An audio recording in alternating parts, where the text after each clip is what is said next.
America and like But Korea. if I can interject, there's actually one very important point that we have to note. This is not the provider's fault. No. Okay. So a lot of this information, a lot of these attacks, actually pretty much everything here is based on the design of GSM and the global phone network. It's a vulnerability in design. It's not a vulnerability in AT&T, T-Mobile's network, whatever. They have to adhere to the specification. Mm-hmm. It's a requirement just to function, to interact in a peer-to-peer environment where they have to route calls from one provider to another. That is what they're designed to do. And this and these holes that we've found are holes in the design. So it's not like we can go to AT&T, and we actually did reach out to both AT&T and T-Mobile and say, hey, you know, we see these problems. What exactly is going on? Is there anything that you guys can do to mitigate this? And they are actually attempting to work on solutions. And I will say that they have both been very candid about working very diligently towards solutions to these problems. But again, these aren't things that they can remediate easily, right? These are designs in the global infrastructure, and they're problems that can't be easily circumvented without a lot of re-engineering. So we've got 1 minute left. So obviously, subscribe mitigations. Who has a voicemail pin? Who doesn't? Anybody really don't have a voicemail pin? Yeah, you're lying. I know a bunch of people do. Set a voicemail pin. And also, you can ask your provider about caller ID information. You can have them remove it or change it or do whatever, maybe, if you're lucky and you get the person who actually likes their job at the end of the phone. Some of the other provider things that providers can do, we can stop, in the United States, you can stop putting the IMSI encoded into the ICC ID on the outside of the SIM card and stop using values like that as authentication values. Probably shouldn't be doing that. The IMSI is supposed to be private. Shouldn't be, the unique part of it should not be encoded into the ICC ID and then be used in other places. So if everybody remembers the AT&T iPad fiasco, that's why that was more important than it should have been. But that only applies to the United States. The rest of the world doesn't do that practice, and that wasn't very widely known. But that is a public fact. And also, thankfully, AT&T allowed people to get replacement SIM cards. So if you actually were affected by that, you can go ahead and do that. Also, for business users, again, ask about caller ID information, things like that. Offer opt-in and opt-out of caller ID for business users, I mean, if you're a provider. Also, enforce voicemail PIN setting, like Verizon does this. You can't use your voicemail unless you set a nice PIN. Tighter restrictions on SS7, which Don was talking about earlier, and logging, correlating events, suspicious activities, things like that. Probably a good idea. And it's very hard to mitigate against all of these attacks. It really is, because if you do that, you might break some stuff. You got to remember that you're a customer service-oriented industry, and you have to make sure that you're very compatible across the board.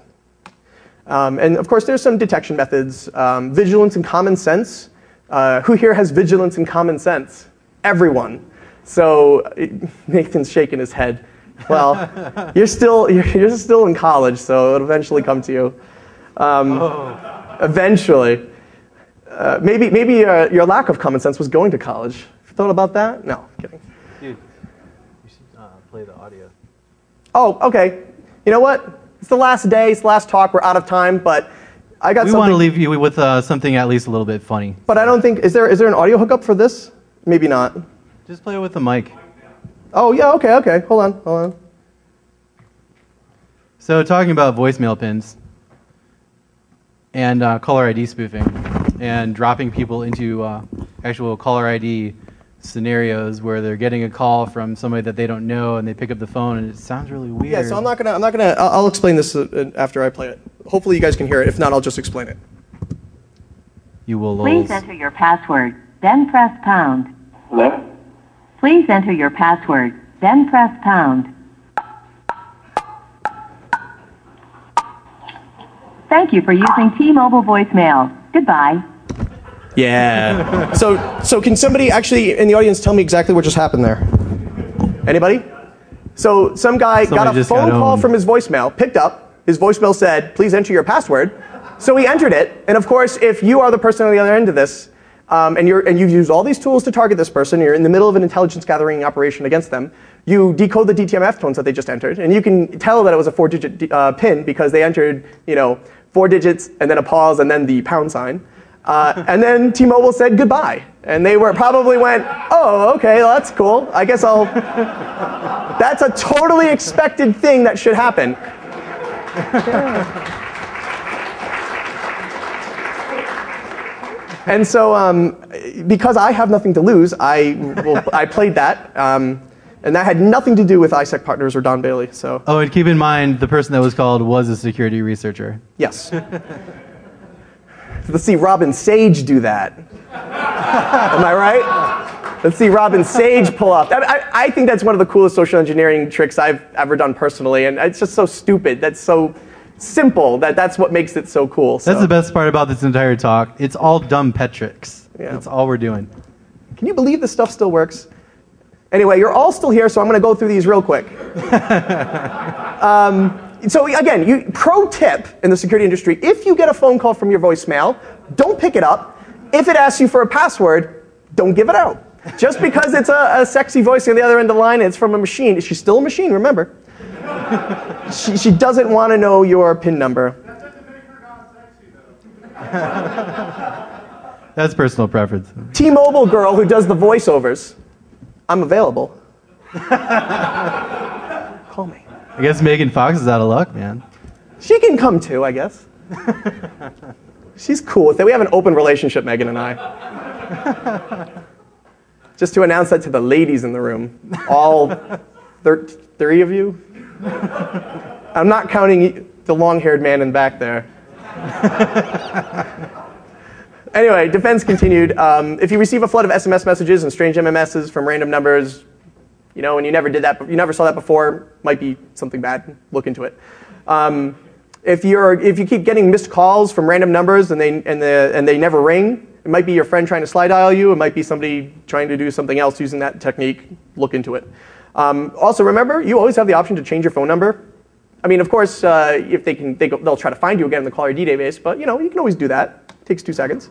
The VoIP providers should probably monitor and restrict caller ID spoofing capabilities. Now, of course, it's required for a lot of business users because, if you have a small business and you have 30 phones and you get one incoming number and one outgoing number, you'll want to do caller ID spoofing so it looks like everybody has their own number or extension or whatever.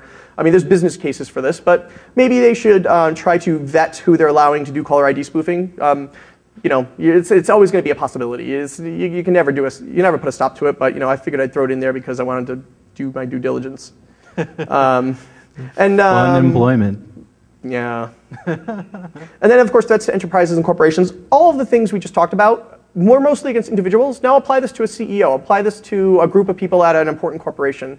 This can be used as an intelligence gathering tool for competitors. This can be used for corporate espionage. This can be used for whatever you want to use it for. So corporations and the enterprise, they need to take all of the stuff that we just talked about and include it into their threat matrix, into their policies. So maybe CEOs get smartphone restricted, enterprise restricted smartphones, and maybe the regular employees just get regular phones. Who knows? So the guy in the mailroom probably just can use his personal phone, or actually the guy in the mailroom might be the guy you want to go after because he gets all the mail. Isn't that funny? The guy in the mailroom gets all the mail. I didn't get it. I'm smart. Yeah, so abuse policies, especially at big corporations, if you start to see your system administrator making late night changes to the PBX, I don't know, talk to him about it. He might be doing something. And obviously, I'm skipping over a lot of this because we're plus 15. Do you have a plus 15 sign? Instead of like a 10 minutes? No? You don't? Sorry. I'm going to continue. Excellent. And here we go. Thank you. I'm going to skip this. This is just, organizations can minimize their risk through education and policy. Again, it's vigilance and common sense. So educate your employees and say, if your voicemail calls you, at the orientation, if your voicemail calls you, don't give it the PIN number. Call it back. Call it. It shouldn't call you. It's a machine. Really, to make this short, because people are getting itchy. Really, everybody should just be analyzing whether or not these vulnerabilities are related to or in effect are going to affect their particular corporation and incorporate it into your threat model. That's all you have to do. And then just look at the actual risks, weigh them, say which ones are important to you, and then build policy. Make sure everybody understands that policy. Make everybody sign a little piece of paper that says, no, I'm not going to get owned by Nick, and then you're good. That's really all it comes down to. And I know we weren't, again, doing GSM and tower fuzzing. I know we weren't completely breaking GSM crypto. But given that we had the worst GSM talk at Blackhat, I hope everybody enjoyed it. And that is the end of our presentation. Thanks, everybody. Thank you.